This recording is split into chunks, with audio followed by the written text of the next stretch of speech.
نبی صلی اللہ علیہ وآلہ وسلم نے فرمایا، جب نماز کے لیے اذان دی جاتی ہے تو شیطان بڑی تیزی کے ساتھ پیٹھ موڑ کر بھاگتا ہے تاکہ اذان کی آواز نہ سن سکے، اور جب اذان ختم ہو جاتی ہے تو پھر واپس آ جاتا ہے، لیکن جوں ہی تکبیر شروع ہوتی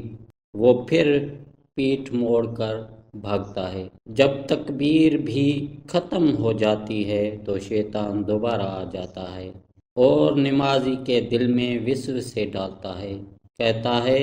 کہ فلاں بات یاد کر، فلاں بات یاد کر۔ ان باتوں کی شیطان یاد دہانی کراتا ہے جن کا اسے خیال بھی نہ تھا، اور اسی طرح اس شخص کو یہ بھی یاد نہیں رہتا کہ اس نے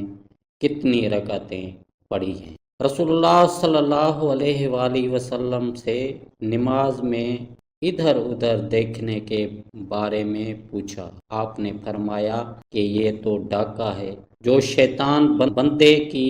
نماز پر ڈالتا ہے۔ نبی کریم صلی اللہ علیہ وآلہ وسلم نے خطبہ دیتے ہوئے عائشہ رضی اللہ عنہا کے حجرے کی طرف اشارہ کیا اور فرمایا کہ اس طرف سے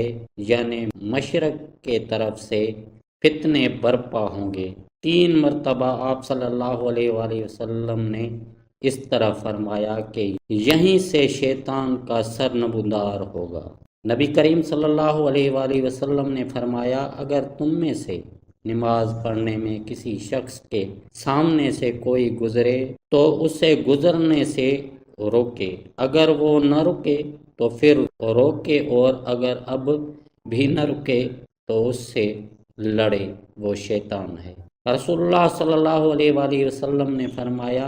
تم میں سے کسی کے پاس شیطان آتا ہے اور تمہاری دل میں پہلے تو یہ سوال پیدا کرتا ہے کہ فلاں چیز کسی نے پیدا کی، فلاں چیز کس نے پیدا کی، اور آخر میں بات یہاں تک پہنچاتا ہے کہ خود تمہارے رب کو کس نے پیدا کیا۔ جب کسی شخص کو ایسا وسوسہ ڈالے تو اسے اللہ سے پناہ مانگنی چاہیے، شیطانی خیال کو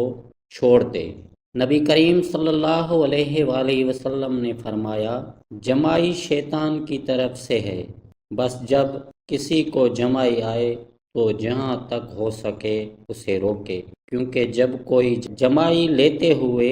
ہاں ہاں کرتا ہے تو شیطان اس پر ہنستا ہے۔